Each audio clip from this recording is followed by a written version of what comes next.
নমস্কার, আপনারা দেখছেন ট্রাইব টিভি আর নিউজ আজকাল নিয়ে আমি অনন্যা রয়েছে আপনাদের সঙ্গে। এই মুহূর্তে যে বড় খবরের দিকে নজর রাখবো, দুর্ঘটনার কবলে তৃণমূলের বাসে করে দিল্লির উদ্দেশ্যে রওনা দিয়েছিল জব কার্ড হোল্ডাররা। সূত্রের খবর, দিল্লিগামী বাসগুলির মধ্যে একটি বাস রবিবার সকালে দুর্ঘটনার কবলে পড়েছে।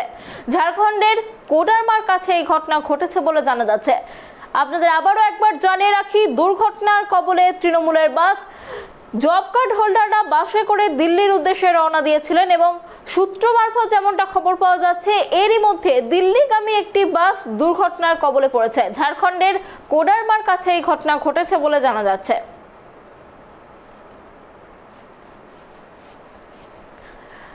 এই মুহূর্তের সব থেকে বড় খবর আরো একবার জানিয়ে রাখি, দিল্লিগামী তৃণমূলের বাসে দুর্ঘটনার কবলে তৃণমূলের বাস। রবিবার সকালে ঝাড়খণ্ডের কোডারমার কাছে এই ঘটনা ঘটেছে বলে জানা যাচ্ছে। আপনাদের আরো একবার জানিয়ে রাখি, দুর্ঘটনার কবলে দিল্লিগামী তৃণমূলের বাস। দিল্লির উদ্দেশ্যে গতকালই রওনা দিয়েছিল 50টি বাস এবং সেই বাসে জেলার বিভিন্ন প্রান্ত থেকে জব হোল্ডাররা রওনা দিয়েছিলেন দিল্লির উদ্দেশ্যে। তারই মধ্যে একটি বাস আজ দুর্ঘটনার কবলে পড়েছে। এই বিষয়ে বিস্তারিত জানবো, আমাদের সঙ্গে রয়েছে আমাদের প্রতিনিধি দেবযানী। দেখো, যেমনটা জানা যাচ্ছে যে তৃণমূলের দিল্লিগামী একটি বাস দুর্ঘটনার কবলে পড়েছে। বিস্তারিত কি জানা যাচ্ছে, কি পরিস্থিতি এখন? দেখো, 100 দিনের কাজের কর্মীদের দিল্লিতে নিয়ে যাওয়ার জন্য তৃণমূল কংগ্রেস 50টা বাসের ব্যবস্থা করেছিল এবং সেই 50টা বাসে করে নেতাজি ইন্দোর থেকে দিল্লির উদ্দেশ্যে রওনা দিয়েছিলেন 100 দিনের কাজের কর্মীরা এবং সেই সঙ্গে তাদের সঙ্গে কিছু তৃণমূল কর্মীও ছিলেন। যেটা জানা যাচ্ছে যে শনিবার দুপুরে রওনা দেওয়ার পরে যখন তারা ঝাড়খণ্ডে পৌঁছয়, অর্থাৎ রবিবার সকাল 5টার সময় তারা যখন ঝাড়খণ্ডের কোডারমার সূর্যকুণ্ড এলাকায় পৌঁছয়, সেই সময় একটি বাস দুর্ঘটনার কবলে পড়ে। যেটা সূত্রের খবর যেটা আমরা পাচ্ছি সেটা হচ্ছে যে সেই সময় প্রবল বৃষ্টি হচ্ছিল, ওয়েদার ভালো ছিল না এবং সেই বাসটি তার নিয়ন্ত্রণ হারিয়ে একটি বড় মাটির ঢিপিতে ধাক্কা মারে এবং সামনে একটা ডাম্পার ভেঙে যায়। সেই বাসের ধাক্কায় বেশ কয়েকজন জখম হয়েছে বলে আমরা জানতে পারছি।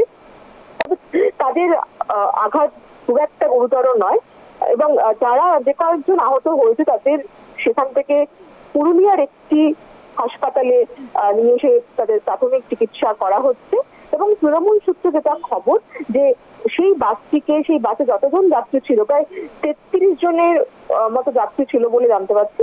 সেই বাসটিকে আর দিল্লি নিয়ে যাওয়া হবে না, বাসটিকে প্রাথমিক চিকিৎসার পরে তাদের কলকাতাতেই ফিরিয়ে আনা হচ্ছে।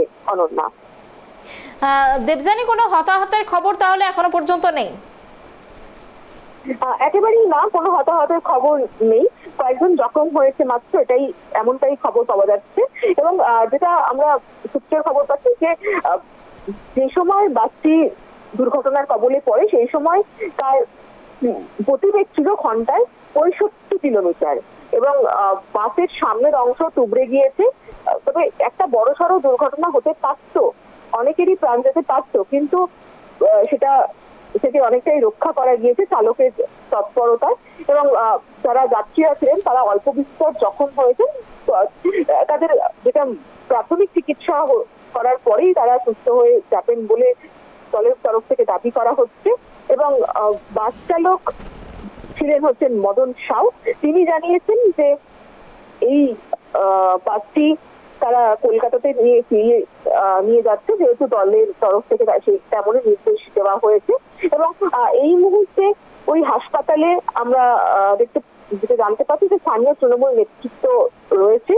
যে সমস্ত 100 দিনের কাজের কর্মীরা যারা আহত হয়েছে তাদের চিকিৎসার দায়িত্ব তারাই দেখভাল করছে।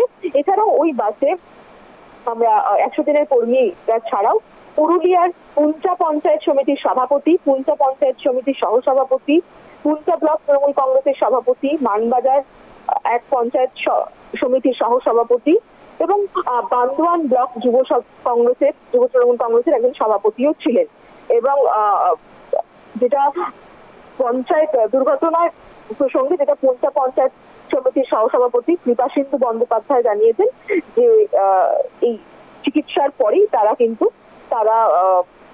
যারা আহত হয়েছেন তাদেরকে বাড়ি পাঠিয়ে দেবেন এবং বাসটিকে কলকাতায় ফেরত পাঠিয়ে দেওয়া হবে। অনেক ধন্যবাদ দেবযানী আমাদের সঙ্গে থাকার জন্য। আপনাদের আরো একবার জানিয়ে রাখি, এই মুহূর্তের একটি বড় খবর, দুর্ঘটনার কবলে তৃণমূলের দিল্লিগামী বাস। ঝাড়খণ্ডের কোডারমার কাছে বাসটি দুর্ঘটনার কবলে পড়েছিল বলে জানা যাচ্ছে এবং যেমনটা জানা যাচ্ছে বৃষ্টির মধ্যে বাসটি নিয়ন্ত্রণ হারিয়ে একটি মাটির বড় ঢিবিতে ধাক্কা মারে আর তারপরেই সেখানে কিন্তু দুর্ঘটনার শিকার হন যাত্রীরা। ইতিমধ্যেই আহতদের হাসপাতালে ভর্তি করা হয়েছে। এখনো পর্যন্ত কোনো হতাহতের খবর পাওয়া যায়নি। যারা আহত হয়েছেন তাদের প্রাথমিক চিকিৎসার পর কলকাতা ফেরত পাঠিয়ে দেওয়া হবে বলেই জানা যাচ্ছে। এই বাসটির দিল্লি যাত্রা আপাতত বাতিল করা হয়েছে।